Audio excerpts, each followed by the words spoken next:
Mantan jurnalis asal Amerika Serikat menulis dalam bukunya yang berjudul Indonesia Eccentria Exploring the Improbable Nation. Beliau menyatakan bahwa Indonesia adalah sebuah negara yang hampir sangat tidak mungkin berkembang. Hal ini merupakan ungkapan keraguannya sebab Indonesia hadir dengan 16.771 pulau, lebih dari 360 etnis dengan 719 bahasa serta 6 agama yang diakui di Indonesia, yakni Islam, Kristen Katolik, Kristen Protestan, Buddha, dan Konghucu. Hal inilah yang menjadikan bangsa Indonesia unik dan menarik di mata dunia. Namun kita tidak dapat menutup mata sebab jika keberagaman ini tidak kita jaga dan kelola dengan baik, bisa menjadi sumber potensi konflik, baik konflik antar suku, etnis, bahkan agama, yang pada gilirannya akan meruntuhkan falsafah negara. Bahkan hadirin bisa menjadi target dan sasaran bagi yang tidak menginginkan bangsa Indonesia menjadi negara yang kuat, hebat, dan bermartabat.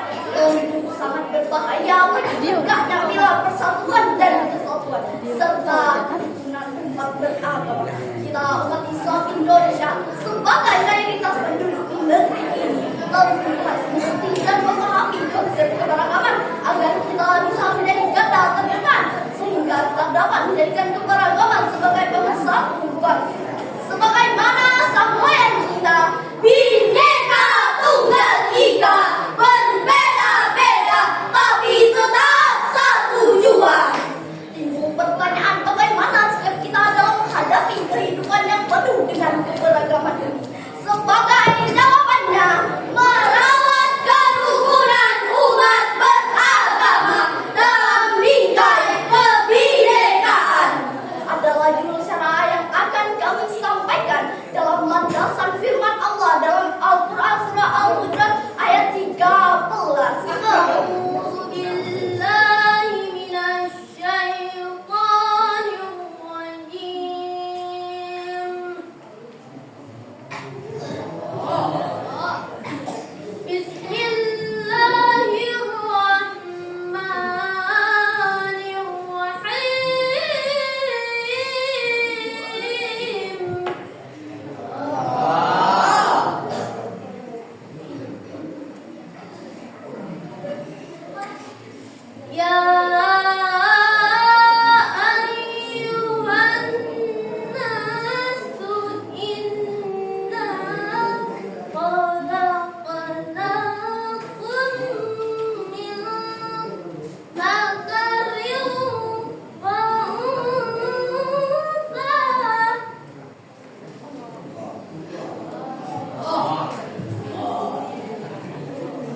Kepada Allah dari godaan syaitan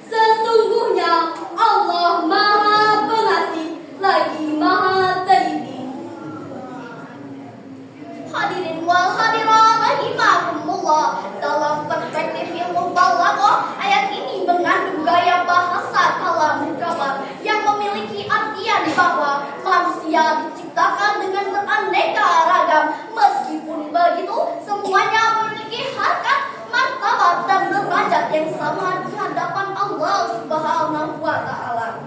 Dari sini dapat kita pahami hadirin bahwa Quran Surah Al-Hujurat tadi merupakan landasan etis teknologis untuk membimbing keberagaman di negeri tercinta ini melalui keberagaman umat beragama, yakni saling mengenal, saling menghargai, dan saling bertoleransi di antara kita. Namun yang terjadi justru sebaliknya, saling menghina dan saling menghujat. Kementerian Komunikasi Republik Indonesia dan Informatika telah merilis data sejak tahun 2018. Setidaknya terjadi 3.640 kasus SARA yang terjadi di media sosial. Belum lagi kasus konflik persenjataan yang terjadi di Papua antar oknum agama dan pemerintah saling caci maki. Jika sudah seperti ini, tidak mustahil akan banyak dari kita yang awalnya bersatu menjadi berseteru. Hadirin, apakah kalian rela melihat bangsa yang besar ini harus hancur hanya karena perbedaan di antara kita? Bukan golongan kami yang membangga-banggakan keselingkuhan, dan bukan golongan kami yang rela mati hanya karena keselingkuhan. Sesungguhnya Allah Ta'ala telah mengisyaratkan kepada kita untuk selalu bersatu dan